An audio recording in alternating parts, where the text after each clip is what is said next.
Alright, so this is project log for the Boomerang Launcher part 7. There's a lot of, I think it's 7 because there's a lot of things that you guys missed.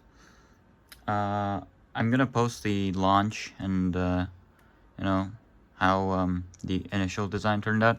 This is more of a version 3 of the Boomerang Launcher that I have working. I'm still dialing in the timing right now. I think maybe 825,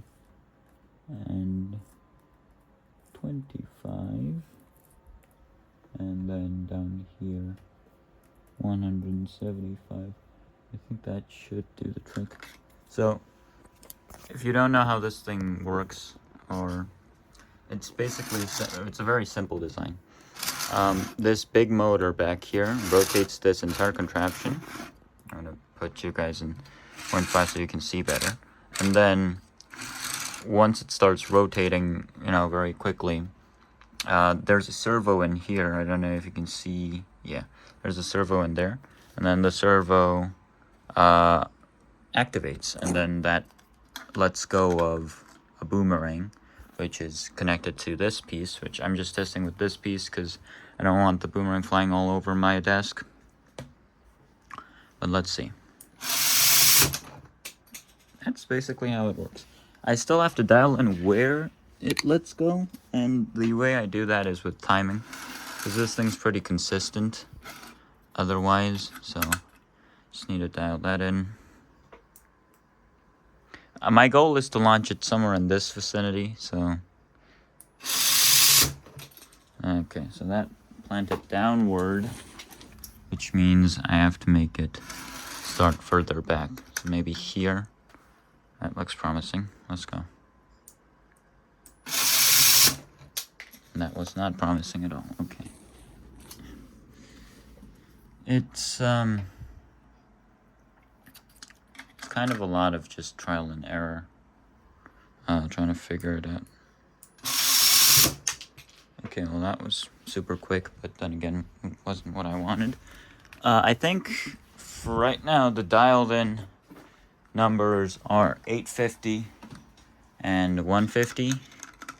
It's the time it takes to release.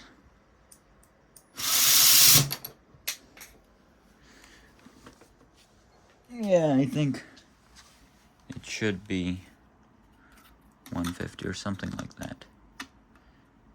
Because, yeah, we'll change it here a bit, and whoa. 850 and 150. I also want the servo to react quite a bit faster, so I'm going to make the servo start at, I don't know, 65 seems reasonable to me. We'll see how that changes here with the angle.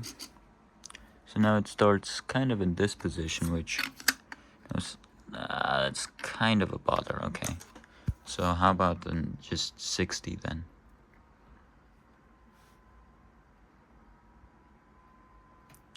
Or just 60. I think 60 should be just fine. It's peeking out just a wee bit. Now, yeah, that's better. Now, that might not seem like a huge difference, but we'll see. Oh, see? That was a good difference. Where is it? I can't see. Oh, there we go. Okay. So, I launched from here. I'm going to do that again. And here we go. Yeah, see? That was pretty promising. Now, the reason it doesn't feel like 10 meters per second fast is because it isn't. It's a prototype, as you can see, the super short lever arm. It's really short. I made this purposefully because if the lever arm's too long, then first thing, I can't hold it here, and I also just wanted to see if this concept works before I progressed any further. But here, let me try that again. Same angle. I think it was started somewhere down here. Okay. Oh, Jesus. Okay. that was about. I think there's a bit of error. No, that's fine. That's all right. The 0.1 seconds makes a couple of rotations worth of difference. Oh God, what happened? What happened, buddy? Oh, there we go. Okay. I think that was released prematurely.